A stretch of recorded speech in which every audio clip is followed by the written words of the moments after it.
There are allegations of corruption in the selection process for Nigeria's social register. The database lists poor and vulnerable households, allowing them access to social interventions or welfare packages by the government or donor agencies. A rights correspondent, Abel Ejikeme, has this report.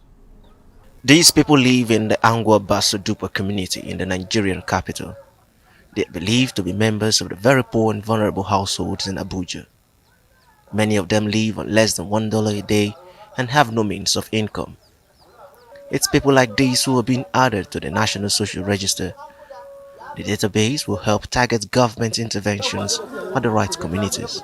This program is a community-based targeted program. What I did is say, maybe we be outside, we come tell you now waiting now, or we come here or collect names. Tell you say that this one will enter, now this one will enter the database. Now we take this community, will give us names of people where they meet the criteria when we tell you now. 7 million households have already been added to the register. That's 30 million people. But the process of identifying those eligible has often been criticized and is shrouded in corruption allegations. There are claims of community heads receiving bribes to include names of people on the list. Residents are now taking matters into their own hands, splitting into groups to recognize the very poor and vulnerable amongst themselves.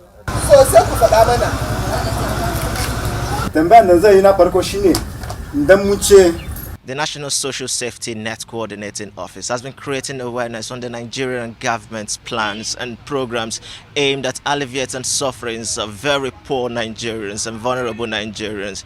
In this community members, as you can see here, have been split in groups. The men are here deliberating on what they feel is poor and who they feel are poor people in this community. The youths are also over there deliberating on the same issue, trying to find out what they understand by people being poor and who is poor. This community now has lists of the very poor and vulnerable amongst themselves. These will be added to one working list. The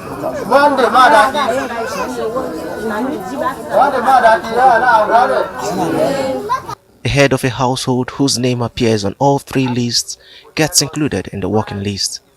Some community members are optimistic. The list there is perfectly done because we in the community selected the people that we feel the government should help, and we appreciate the government if they really come to our aid, because those people we selected, they really need the help of the government as well. I believe what our own president is doing now, we're appreciating him, and I believe it will also reach to our own turn because we're seeing it in televisions, and I want to use this privilege also to appreciate him for his own what he's doing. I will pray also he should extend it to other people, not only us. There are other people in interior places who also need such helps. We have the confidence because we know if the government did not approve this thing to come to pass, I know that they will not, but we will know that since they have done it, and we believe and I have confidence that they will do it. And I also pray that let God touch their hearts so that they can able to reach us to do what they say they will do. Getting your name on the working list isn't the end of the process. The houses of the selected residents are then numbered. For state authorities, there couldn't have been a more open process. The process we have seen here, as far as this one is concerned, I think is perfect. If they ask neighboring communities or neighboring area council, this is Gwagwalada area council. We have been in Kwali for the first 2-3 years in Kwali, so people have benefited. So the assurance is that we are only after getting the social register in this community, because we have so many different interventions that are coming up. There is the cash transfer, the federal government cash transfer that is already there. There is also NKS that is coming up, a World Bank project with the federal government, a kind of collaboration with the federal government is coming up. There is UN Women program that is also coming up. There is RRR, that is Rapid Response Register Establishment, that is coming up. Also, is the federal government is funding that. Those that the communities we have entered for piloting, they have already started benefiting. And there is also UNDP project that they are looking for. So we have so many interventions, different interventions that are waiting for us to establish the social register.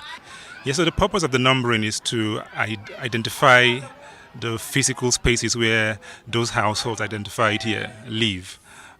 So you'll find officials go from house to house. I mean, the houses that have the final list on the harmonized group of households here. So officials will go and make markings on their houses, the physical houses where they live. Next will be a team of enumerators who will now come to those houses and use the markings made to identify it and go into those houses to get the data of the households.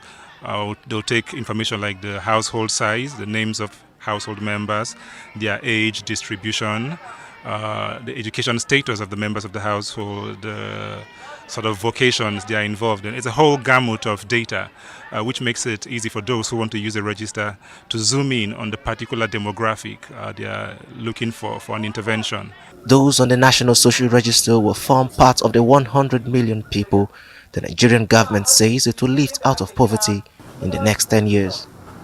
While residents are hopeful, there are concerns that the poverty reduction strategy could be hijacked by politicians. Abel Ejikeme, Arise News.